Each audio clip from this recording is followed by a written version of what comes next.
Okay, so in between bathing dogs, I'm having phone interference, storage issues, you name it, one thing after another. And of course, I've already got my own issues to contend with. But I felt really compelled and driven. Maybe it's because just recently a young girl, on my Sing app, uh, publicly posted a video, her in tears and crumbling, and very much suicidal. So, although I've been vocal here and there, I've, opened up, I just really feel driven and compelled to share right now. Because whether I've done it before or not is kind of irrelevant. It's the now that matters. And I'm sure there's a reason I'm being compelled to share. So that said, I'm already going through my own storm, so to speak. So, although I'd love to be there individually for, the whole world, and carry your burdens as well, I can't do that because if I extend myself too much to another, I would only go down with them. Especially since I'm very empathetic by nature. If I don't set limits and bounds, I would just emotionally get sunk in with you, and nobody can get emotionally down to another's level enough to be of any help. So with that said, I've got to, stay afloat myself, and the only way I can do that is to draw my limits and boundaries, because obviously I would get overwhelmed and sharing your emotions. But with that said, I just want to say there are so many, especially young people. That's what's really most concerning to me right now, because I was very young when, my chronic depression began, and when I tried to take myself out of the picture. And it's happening so much younger nowadays. I've never been a cutter. I don't know what that's like. Although that's where my suicide attempts began, was with, threatening to pill overdose, or actually taking an object and trying to, slice on myself and making a minor cut. But I wasn't a cutter per se, cutter. Some people are regular cutters. And I wasn't that. I don't know that personal experience. But I can relate as far as, the depression, the suicidal tendencies, etc. And, even with you cutters, I know y'all have y'all's own individual reasons for that, but a lot of it's still kind of the same. Because I think part of you secretly hoping that somebody will discover that. That's like your cry for help. I know that when I first began, any of my stuff, which, I was very young, going through, I was 17. I was young, I was naive, and even stupid, because I unconditionally loved somebody that could have cared less how I felt in return. And I should have been able to sense that. But I kept giving my love regardless, and getting physically and emotionally abused, etc. And then it doesn't hardly make sense to already have somebody not value you in that situation, but for you to feel so hopeless and unloved that you want to take your own life. Well, that's still kind of valuing their life above your own. Whereas, of course, it's best to remove your situation if you're able. But, so, the bottom line is, I'm just speaking my mind and my heart right now, because I feel like maybe not enough people do, for whatever reason, that not enough of you that,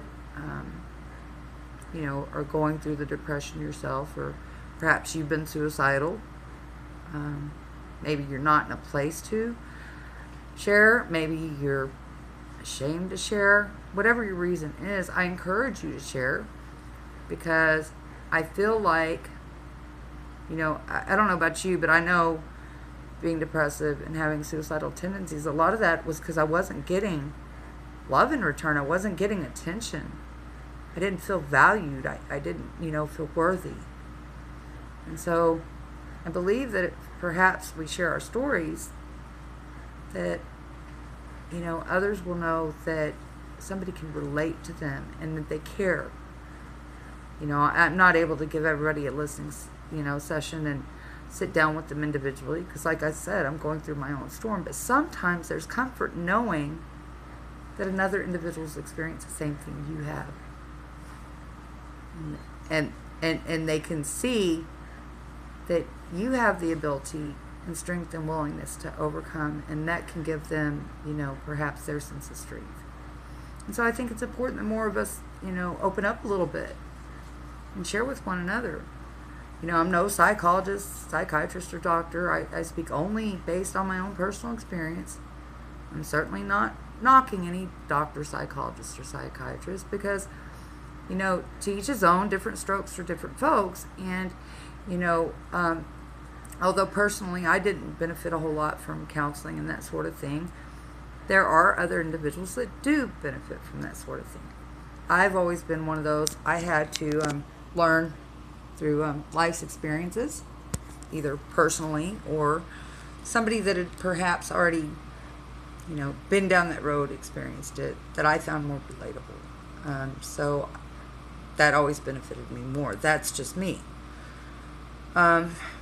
Which is why I'm, reaching out right now and speaking my mind and my heart, is because I know there's some of you just like myself that benefit more from that. So, with that said, guys, there isn't a whole lot that I haven't been through, that I haven't overcame, or that somebody near me that I loved hasn't experienced and overcame, which is very much like me kind of going through it personally because I'm very empathetic. So I kind of carry their emotional stuff with me, so to speak. And, loss of loved ones. Oh, that's a high one on my list. I have went through many a loss of loved ones. You name it. Family members, close friends that I lost way too young. People that were very much a part of my life. So I get your grief. I understand it. That's something I still cope with. Rape. I've been raped. Date raped and sexually aggravated assault. I've been through physical and emotional abuse. I've been a single mom. I've been through molestation by a relative.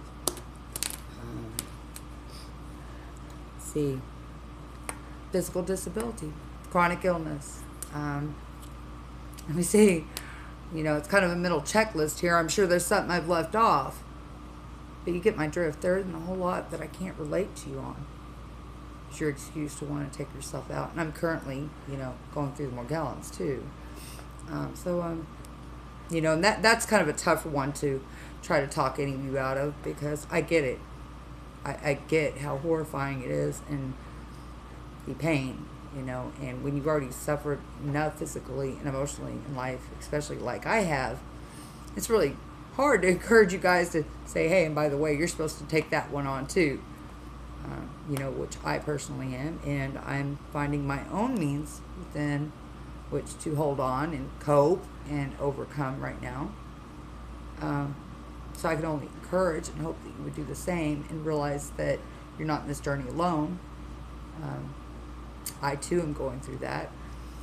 I just want you guys to know that you're not alone, and that you're not the only one that's ever been through these things, and that I get how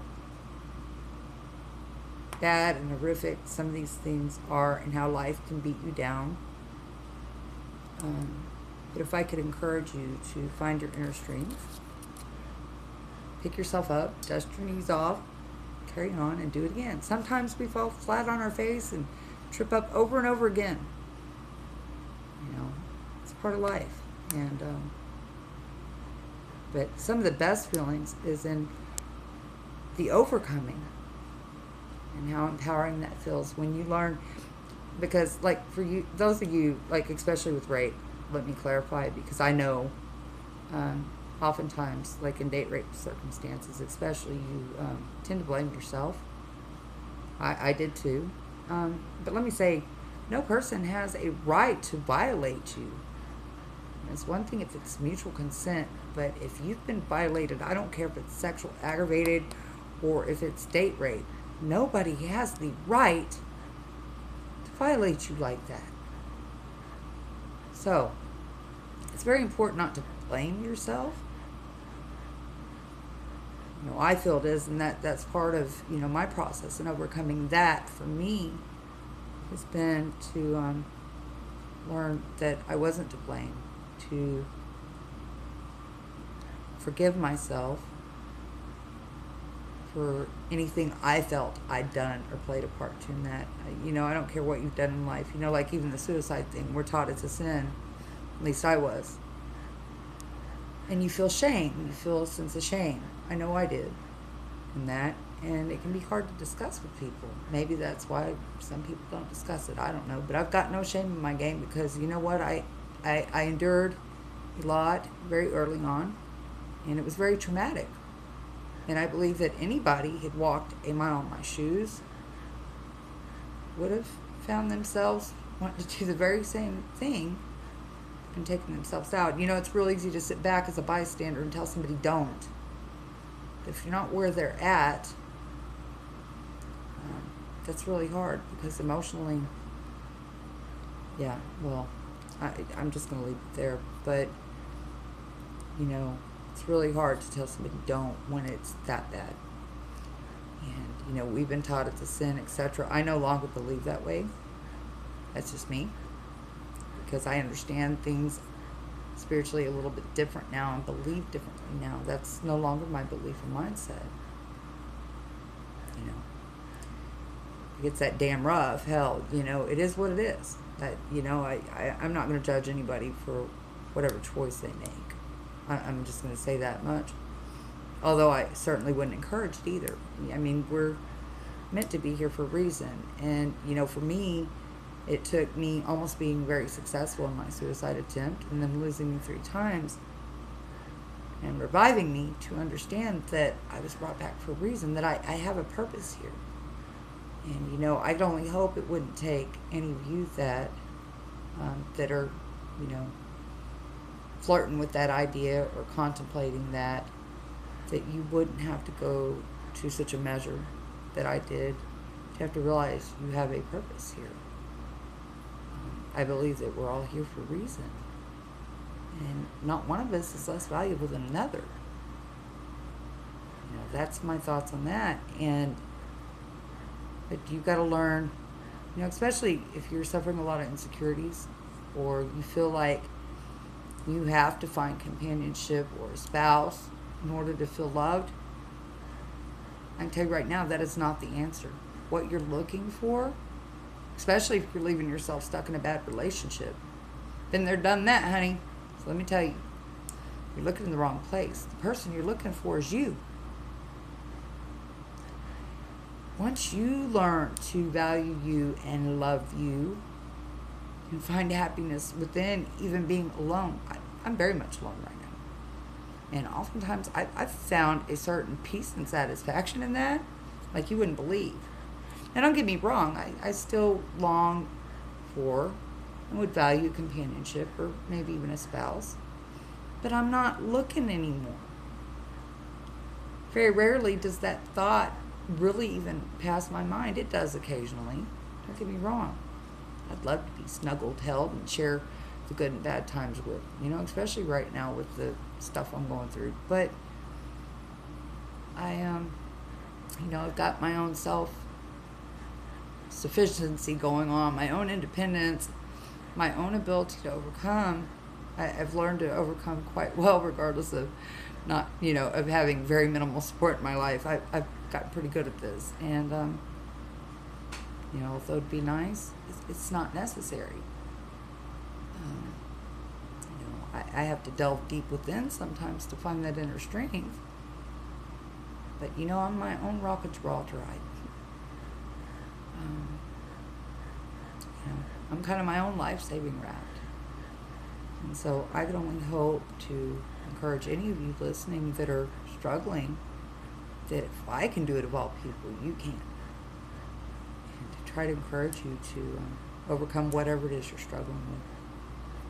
Because just when you think you have it worst, or the worst, sorry, my vocabulary got all messed up, that it always helps when you realize there's somebody else that has it even worse off than you.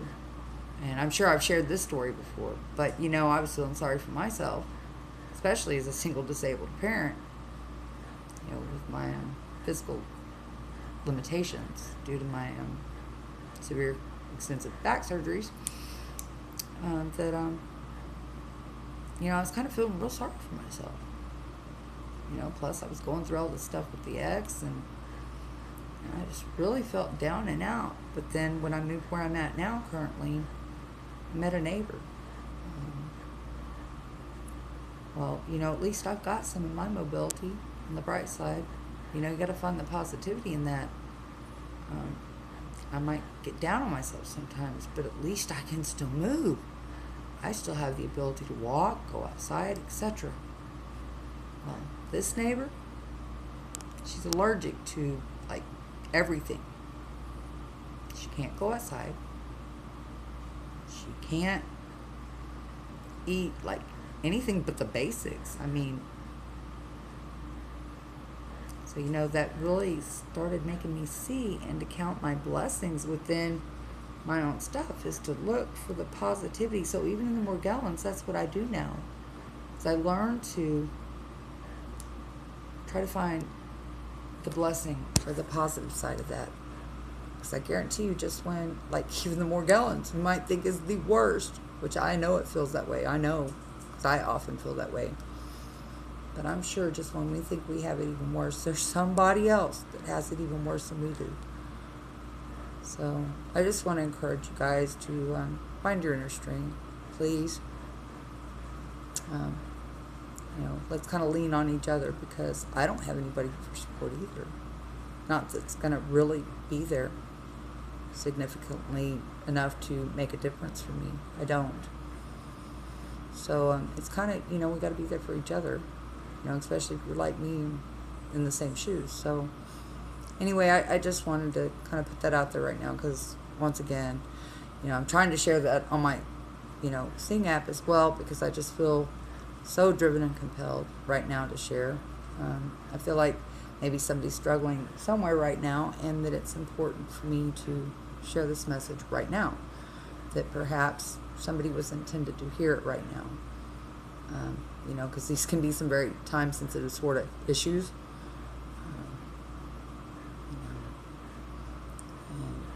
One thing I didn't bring up that was a relatable thing, but veterans, haven't been there, done that. I don't have that experience in my life, but I do have veteran friends, and I am empathetic to you guys as well. So just please understand, I am definitely very empathetic. If I haven't already been there myself and experienced it in life, I can definitely be empathetic to what you're going through and do my best to relate to it and empathize with you.